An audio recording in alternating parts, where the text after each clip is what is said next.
Assalamualaikum warahmatullahi wabarakatuh. Salam sejahtera bagi kita semua. Kami dari kelompok 1 aplikasi manajemen terpadu kelas C akan menjelaskan tutorial penggunaan modul time off pada aplikasi Odoo. Sebelum masuk ke penjelasan, ada baiknya kami memperkenalkan anggota dari kelompok kami. Yang pertama, ada Diananda Astimeira dengan NPM 20012010044. Lalu, ada Julian Dika Rahman Tias dengan NPM 20012010045. Dan yang terakhir, ada Iza Ashanti Muslima dengan NPM 20012010054. Langsung saja kita masuk ke penjelasannya. Untuk tahap pertama, masuk ke website atau aplikasi Odoo.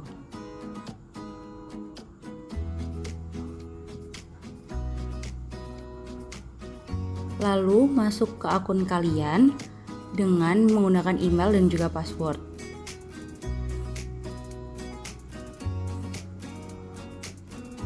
Setelah masuk, sambungkan dengan database perusahaan kalian.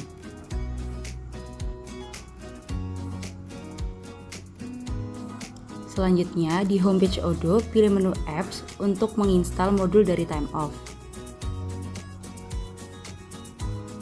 Pilih kategori Human Resource. Sebelum melakukan pencatatan cuti, pastikan kita telah menginstal modul Employee untuk menyimpan data karyawan. Kemudian, cari modul Time Off, lalu klik Install. Tunggu sampai modul terinstall.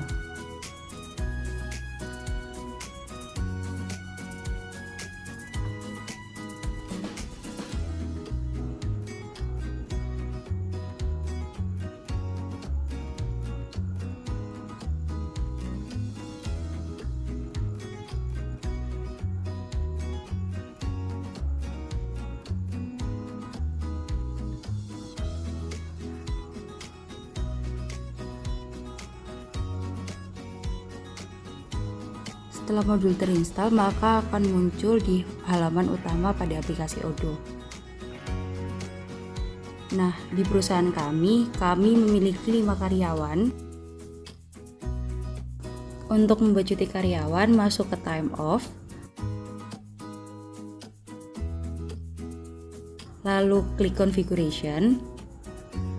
Pilih time off types. Karena di sini kami ingin membuat jenis cuti yang baru, maka jenis cuti bawaan dari Odoo di-delete. Untuk caranya, checklist semua jenis cuti, lalu klik action, pilih delete dan oke.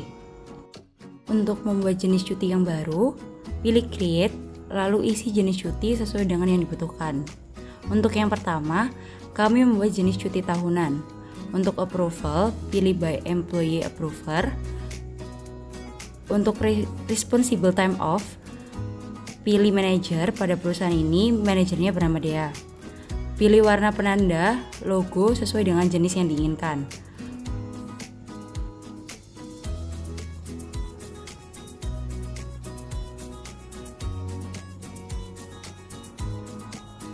Untuk requires allocation, pilih yes. Dan employee request, pilih extra days request allowed. Dan untuk approval, pilih approval by time off officer.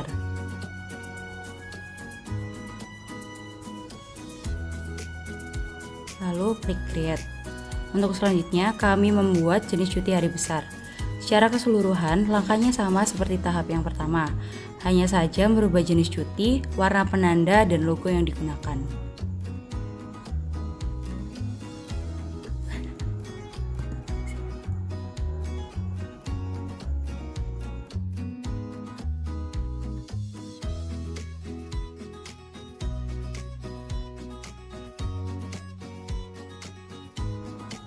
Kemudian, kami membuat jenis cuti sakit. Secara keseluruhan, langkahnya sama seperti pada tahap sebelumnya. Hanya saja berubah jenis cuti, warna penanda, dan logo yang digunakan. Dan di sini kami menggunakan dokumen pendukung sebagai bukti cuti dengan mencentang allow to attach supporting document.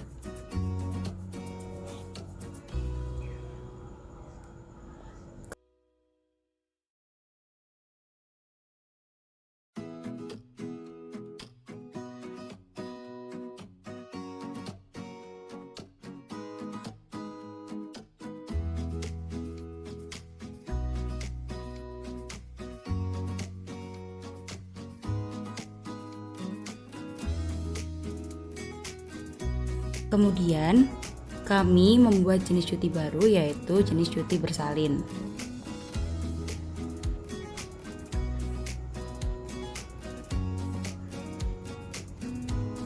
Di jenis cuti ini secara keseluruhan langkahnya sama seperti tahap sebelumnya, hanya saja merubah jenis cuti, warna penanda, dan logo yang digunakan.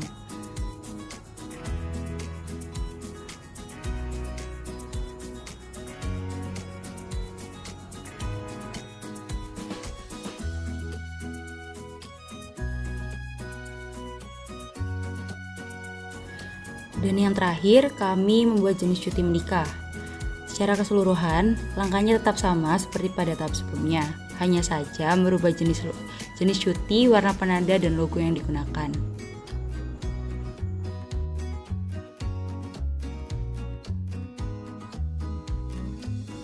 Jika telah selesai membuat semua jenis cuti yang dibutuhkan, bisa dicek kembali dengan membuka menu configuration, lalu klik time of types. Untuk langkah selanjutnya, kami akan membuat jangka waktu dari masing-masing jenis cuti. Pilih menu approvals, lalu klik allocation, dan klik create untuk membuat. Isi jenis cuti yang pertama, kita memakai cuti tahunan. Lalu pada time of types, pilih jenis cuti yang digunakan, yaitu cuti tahunan. Untuk allocation type tetap menggunakan regular allocation. Untuk validity period kami menggunakan jangka waktu 1 tahun dari 1 Januari 2022 hingga 31 Desember 2022. Untuk duration kami menggunakan 12 hari pada cuti tahunan. Pada mode pilih by company, lalu klik confirm dan langsung divalidate agar data tersimpan. Lalu klik create. Untuk cuti selanjutnya yaitu cuti sakit.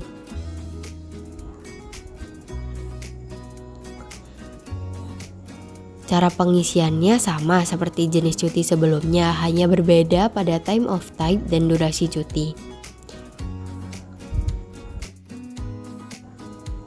Untuk durasi sakit pada perusahaan kami diberikan durasi selama 260 hari dalam jangka waktu 1 tahun.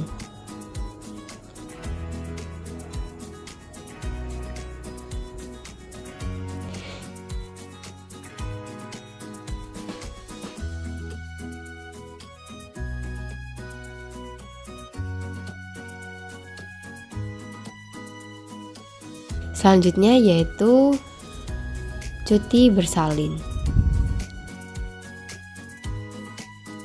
Dalam cuti bersalin, cara pengisiannya masih tetap sama seperti sebelumnya, hanya berbeda pada time of type dan durasi cuti.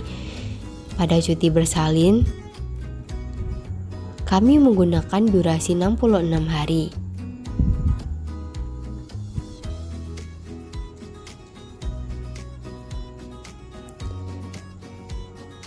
Satu setengah bulan saat hamil,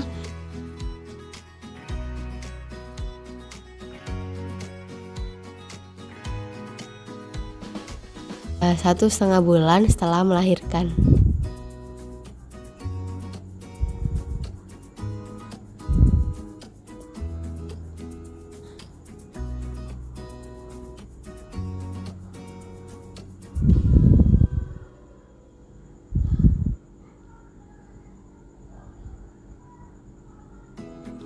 Lalu dilanjutkan cuti menikah. Masih sama seperti cara sebelumnya, yang berbeda hanya pada time of type dan durasi. Untuk duration pada cuti menikah yaitu 3 hari. 1 hari sebelum menikah, 1 hari pada saat menikah, dan 1 hari setelah menikah.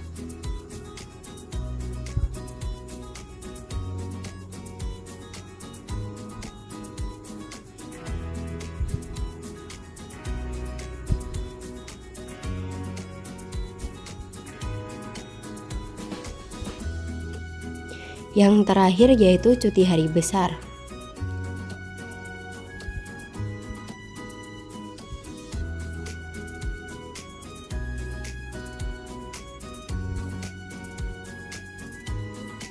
Yang terakhir yaitu cuti hari besar.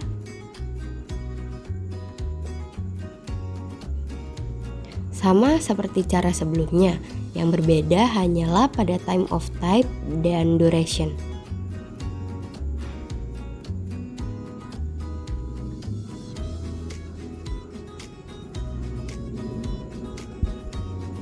Untuk duration pada cuti hari besar yaitu selama 44 hari.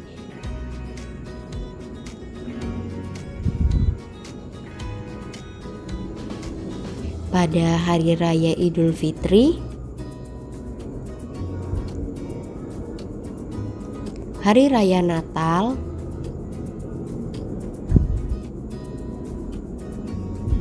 kenaikan Yesus Kristus,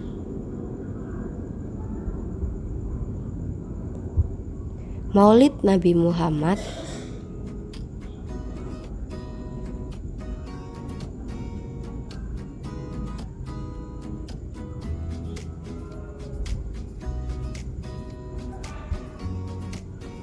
Imlek,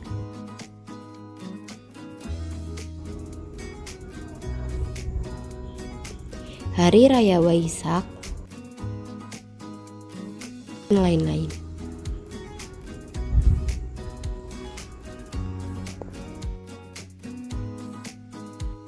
Untuk mengecek kembali data yang telah dibuat, pilih menu Approval lalu klik Allocation.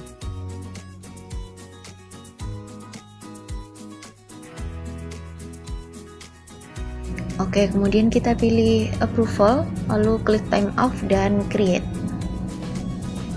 Pertama-tama kita pilih dan masukkan nama employee atau karyawan yang akan mengambil cuti.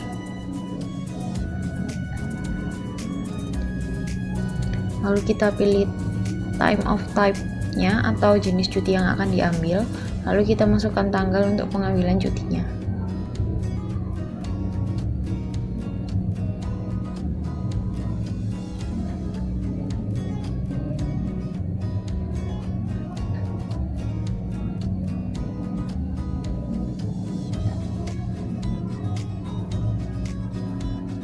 Kemudian klik Approve jika memang di approve dan klik Create.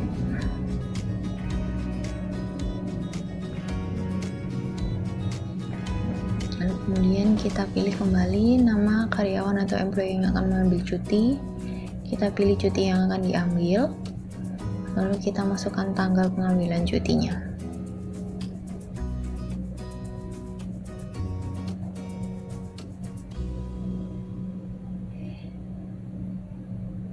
Kemudian kita masukkan description jika memang diperlukan.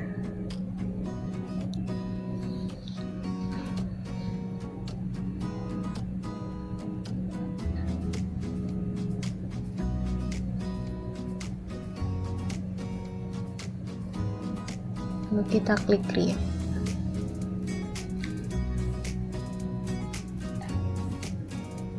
Selanjutnya kita kembali masukkan nama karyawan atau employee yang akan mengajukan cuti.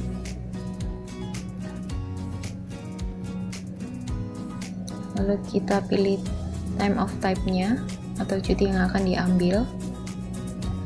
Lalu kita masukkan tanggal pengambilan cutinya.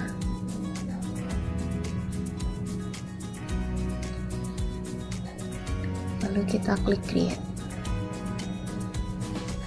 Lalu kita dapat memasukkan kembali karyawan yang akan mengajukan cuti. Lalu kita pilih jenis cutinya.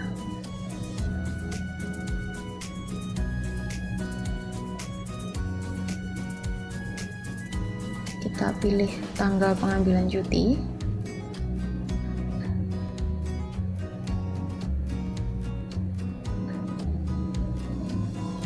Nah, pada case ini untuk cuti sakit, peraturan dari perusahaan atau manajemen mengharuskan adanya supporting dokumen atau data pendukung, sehingga kita dapat mencantumkan data pendukung seperti pada case ini cuti sakit, kita masukkan surat sakit.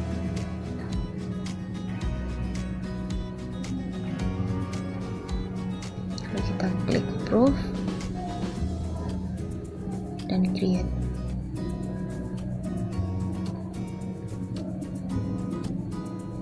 Kemudian pastikan kita dapat kembali memasukkan nama karyawan, lalu kita pilih cuti yang akan diambil.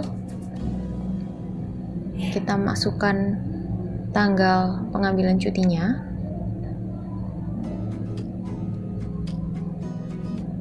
Lalu kita masukkan description.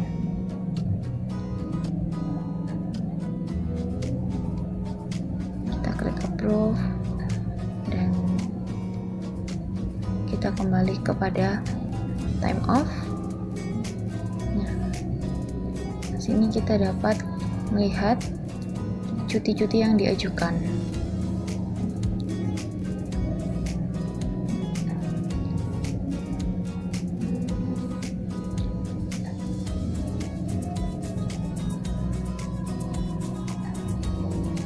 Nah, di sini kita dapat mengapprove cuti-cuti yang sedang diajukan. Kita dapat approve ataupun dapat kita refuse juga. Lalu kemudian kembali ke time off. Kita klik filter.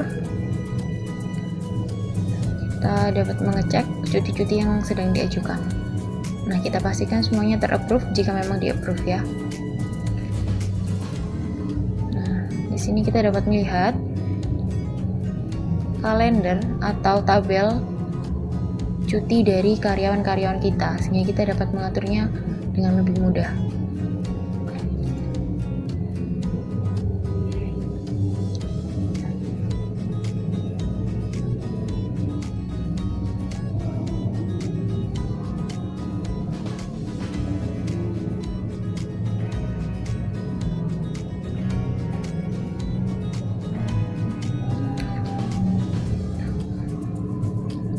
Dari time off analis ini kita dapat melihat apakah cuti yang diambil oleh karyawan kita sudah sesuai, cukup, atau melebihi batas cuti yang seharusnya.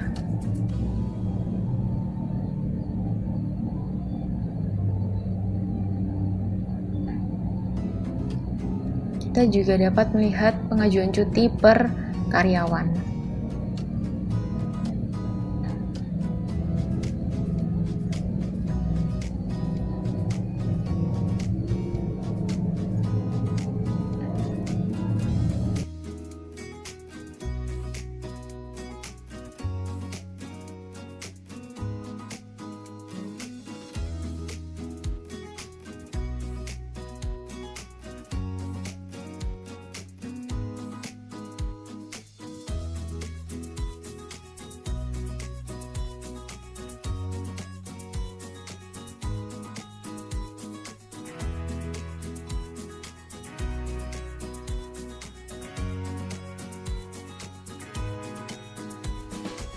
Jika semuanya sudah sesuai, maka kita dapat kembali kepada My Time Off untuk mengajukan cuti. Nah, pada My Time Off ini, karyawan juga dapat mengecek seberapa banyak time off mereka atau cuti yang mereka ajukan, sehingga ketika pada akhir tahun tidak melebihi cuti yang seharusnya.